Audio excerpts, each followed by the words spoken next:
to the Polgar Chess University. In this lesson, our topic again is the pin. You may wonder why we talk so much about pins, because they are extremely important and extremely common. You would see it in practically any game. It would happen where the pin plays a role. Well, let's get started with our first example that's in front of us. It is white to move, so let's see where we stand. If we look right now, we'll see that black still has his queen on, and in addition has a pawn far advanced on the second rank, just one square away from promotion. In addition, the white rook on d8 is under attack, and so is the knight on g5. So if we would stop the evaluation right here, we could tell that black is completely winning. Now let's look at things a bit from white's perspective. Well, the first thing to notice is that white is able to capture immediately the black queen. But we need to follow up on that, because after the rook captures the queen, the king will capture back, and white is still stuck with the other problems, namely that the knight is hanging and the fact that the black pawn is about to get promoted.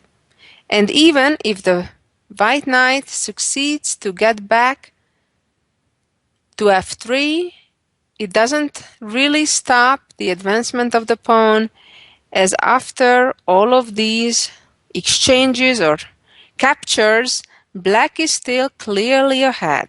You can see that at this position there is even number of pawns on each side. On the other hand, black has a more valuable piece than white does, a rook versus a bishop. So this would still give black a winning advantage. Let's go back to the beginning and look at the position again, see what else is important. So the first things we looked at is the material, the pieces we can capture right away. So now let's look a little bit more deeper into the situation. As I mentioned in the beginning, our topic in this lesson is focusing on pins. So we need to determine first of all which, if any, of the pieces are pinned. And in this case, we can notice that the black queen is not only under an immediate attack of the rook, but is also pinned.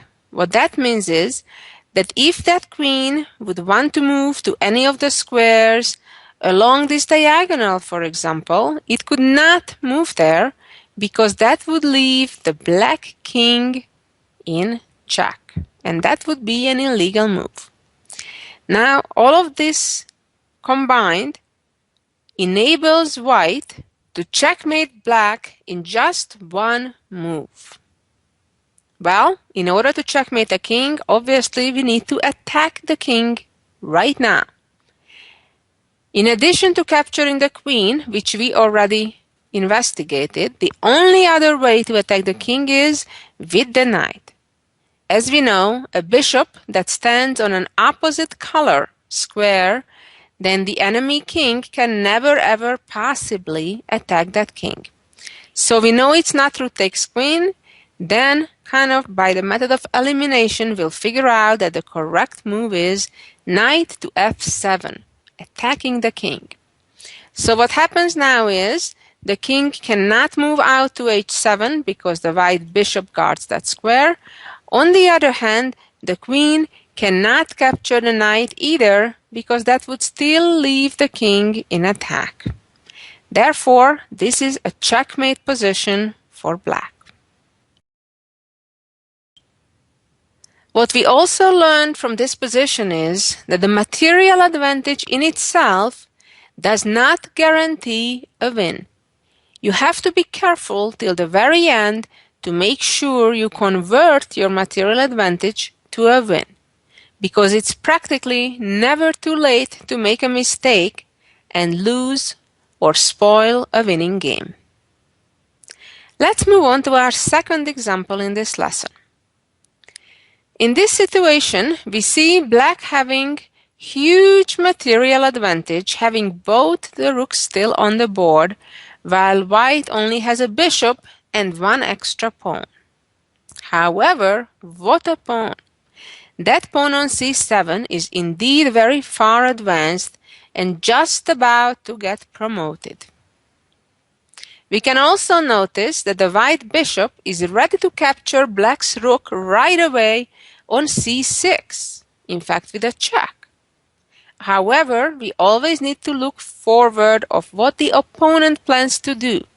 And if you go just one move forward, you'll notice that rook will capture back on c6 and then will be ready to capture the pawn if it chooses to promote by rook captures queen, leaving black with a completely easily winning game. So again, just like in our previous example, we're seeing a situation when capturing a piece, winning material, is inferior to another better move that indeed checkmates the opponent. The correct move here is to immediately advance the pawn to a queen because that results in a checkmate. The reason why this is a checkmate, because the rook on c6 is pinned. Yes, you guessed right. The rook is pinned. It's unable to move and capture the queen because that would still leave the black king in an attack. Let's move over to the next position now. And here we go. First of all, let's talk about the material count.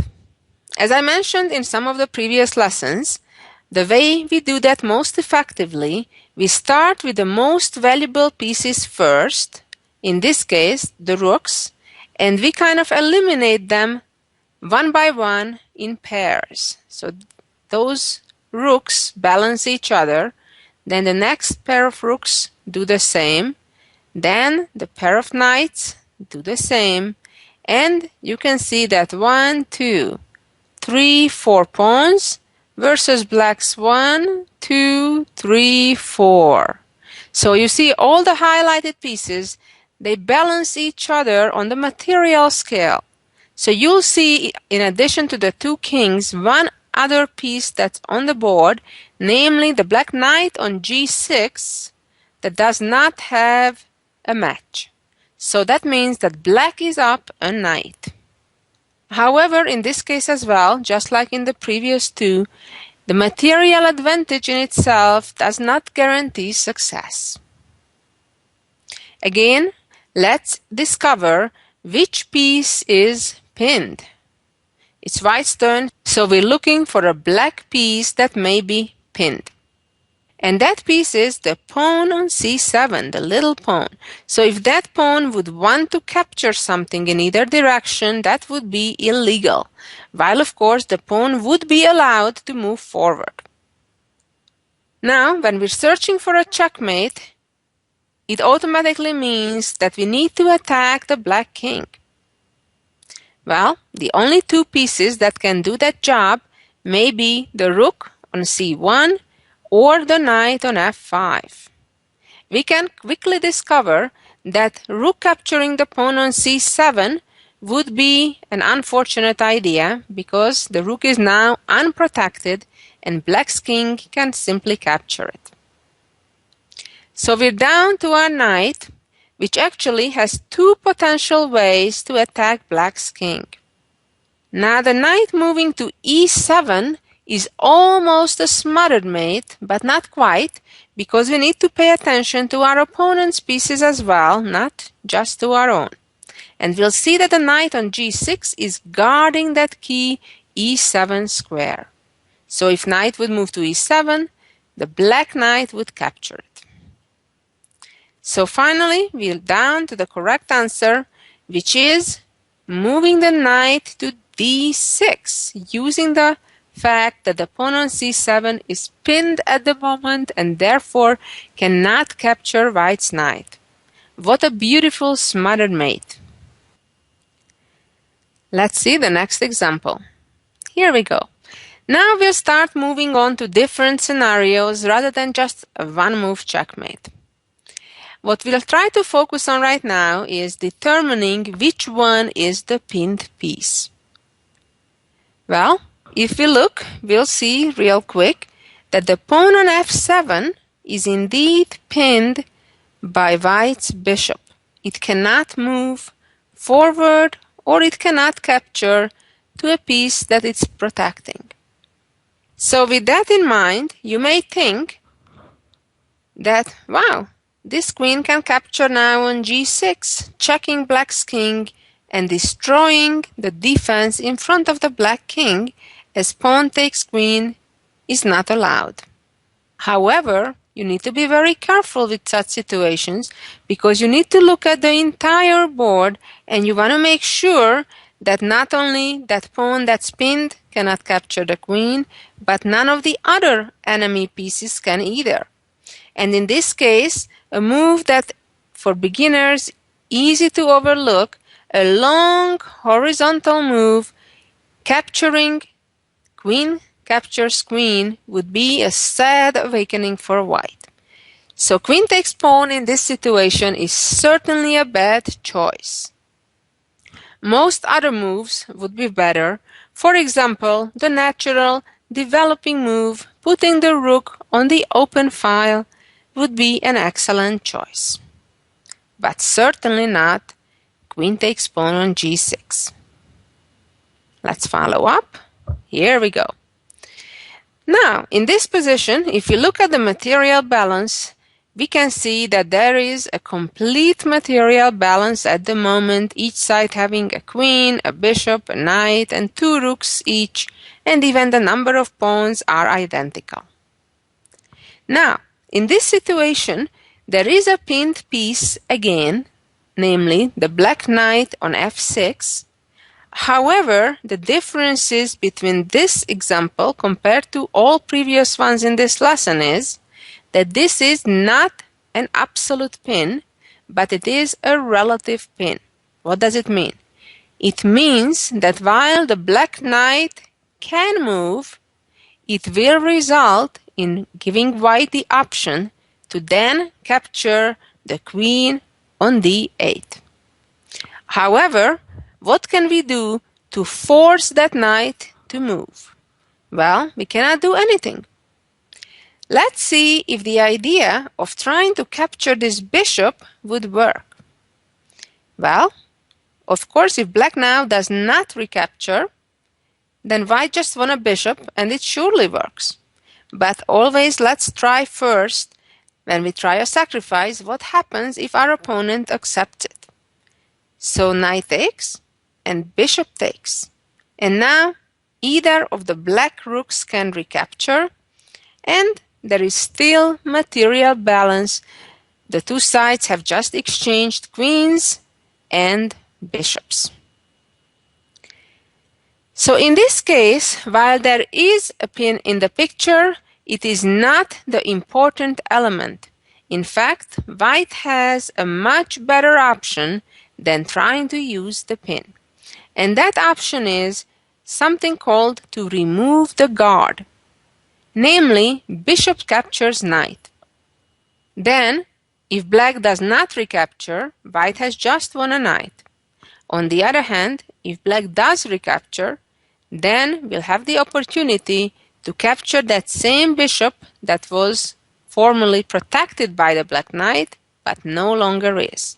So what happened? What's the end result? The end result is that white traded the bishop for an equal value piece and then won black's bishop on d5, and at the moment white is up a knight, which is quite a significant material advantage. And let's move on to the next example. In this endgame, again we see material balance, although white has a knight versus black's bishop, but they are of the same value, 3 points each. We can also tell by now that there is a pin in the situation, and the pinned piece is the black bishop on c3. And again, it is not an absolute pin, but a relative pin, meaning that while the bishop is allowed to move freely anywhere it wants, that would result in white winning the black rook on f3. Now, when we are dealing with pin situations, one of the typical methods is to simply attack the pinned piece and then either capture it on the following move, or if the piece moves, capture that other piece that's behind the pinned piece. In this case, king c2 would certainly be a logical option, trying to do just that, but in this situation, that would give black the opportunity to escape. And the escape would come in a form of a counterattack by the black king moving to d5, attacking the white knight. And now if that knight, let's say, jumps away with a check, the king would arrive just on time out of the check and to protect the bishop on c3, giving black an excellent position. On the other hand, if after king c2 and king d5, white would choose to capture on c3, then black would first trade rooks and then be ready to capture the knight, with again having material balance. So what should white do in order to gain material advantage? Well, white should create a fork using the existing pin. Right now, the black king and rook are both attacked at the same time by white's knight. If the black king moves out of the check, then simply knight takes rook. And after a better bishop takes knight, still rook takes rook, and white won a rook while gave up only a knight, which is certainly a great deal. Let's move on. Here we go. Now, I'd like to point out that the pin is a tricky thing, because sometimes when we're trying to use a pin, all of a sudden that pin turns out to be a discovery, and things turn 180 degrees. Like for example here. We see that the knight cannot just move anywhere, because then the black queen on f6 could be captured by white's bishop. With that understanding, it would be logical to try to move the rook to d1 to attack black's knight a second time, so if the knight moves, then bishop takes queen. However, in this case, the tables would turn and black would win material all of a sudden, not only not losing their own knight, but using it for a discovery tactic by giving a check with the knight and opening up that same diagonal where the pin existed a moment ago. And when the white king gets out of the check, then queen takes bishop, and white just lost a piece for nothing. Therefore, in the starting position, a typical defense in such situation would be to move the king out of that potential check while maintaining the threat of then trying to use the pin by moving the rook to d1. In this situation, black would need to hurry up and worry to get out of that pin as soon as possible before white would get the time to use the pin and attack the knight a second time. Let's see a similar example. Here we go. In this situation, while white has no pawns, they have an extra knight. But black has 4 pawns in turn, which is more value than a knight. But even here, black needs to be real careful. While we see that if the knight moves to most of the squares, the white rook would be hanging. Things are not so simple as they seem, because after the immediate attack on the knight with c5, in addition to moving the knight to some random square like e2 or b3 or such, when the black rook would be free to capture white's rook on a4, white can do much better, namely, again, create a discovery check when opening up the 4th rank and checking the king at the same time, keeping black busy getting out of the check, and then white again would win material and reach a theoretically winning endgame. I'd like to point out, though, that after c5, trying to give a check on f5 would not have the same result, because now, after the pawn captures the knight, the pawn from f5 protects the rook. So this would be a big mistake. The only correct move was knight to e6. Let's move on. Here we go. This is another example when you have to be careful about the pin situation. We can see that there is a pinned pawn on c5, which seemingly gives white the opportunity to win a bishop. However, you cannot focus only on one thing that you choose to. You have to try to look at the entire board and the opponent's threat at all times. Like in this case, the rook taking the bishop on d4 would be a huge blunder because it would allow the rook to come down and checkmate. As the queen controls the escape window, it's game over for white. Here white has many reasonable moves.